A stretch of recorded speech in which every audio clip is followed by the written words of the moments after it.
Technology. Technology!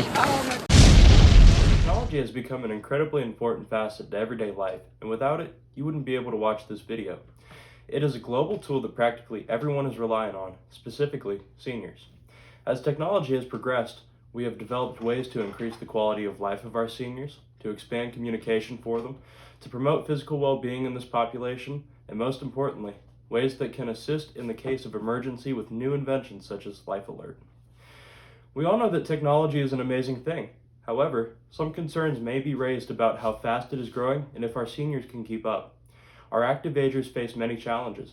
For example, failing eyesight is an issue that is hard to overcome. Additionally, however cliche it is hard to teach an old dog new tricks. A multitude of research has found that as we age, the neural connections that we develop to learn behavior begin to weaken, which actually make learning and quick thinking harder.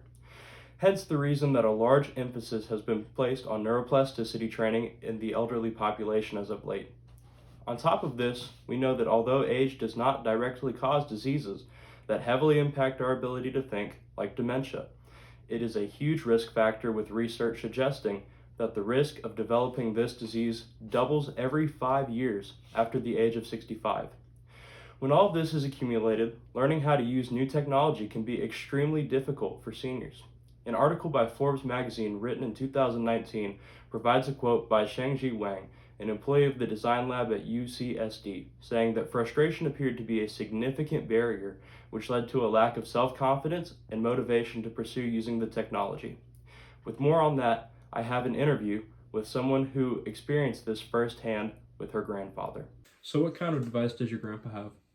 So he basically has this device next to his bed that tracks the rhythms and searches for any arrhythmias or anything that looks kind of sketchy in his heart.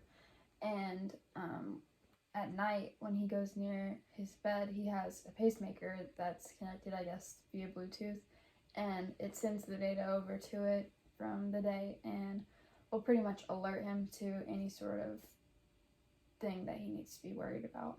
Okay. And can you explain kind of what's been happening to him? So he had a heart attack, and then he got his pacemaker put in, and then he ended up having another one, and they're kind of like surprised about how he didn't know about it beforehand or see it coming, I guess.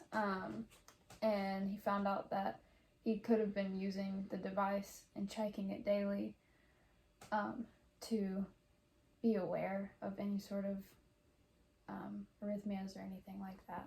Had your grandpa been given proper knowledge of the device, do you think that the accidents would have ever happened? I think the heart attack definitely was inevitable in and of itself, but with the technology, I think that he could have been more made aware of the fact that something was off in his heart, and hopefully could have been prepared for it and gone to the doctor beforehand. In this case, it is clear that a lack of being able to keep up with technology actually ended up doing more harm than good. Again, technology is an amazing thing that can heavily increase the quality of life for our seniors. However, how much good can it do for them if it has progressed to the point where they are unable to use it? What can we do from here? We can keep technology simple so that the effects of aging don't get in the ways of its wonders. Increased teaching and output of information can also be a huge help in this.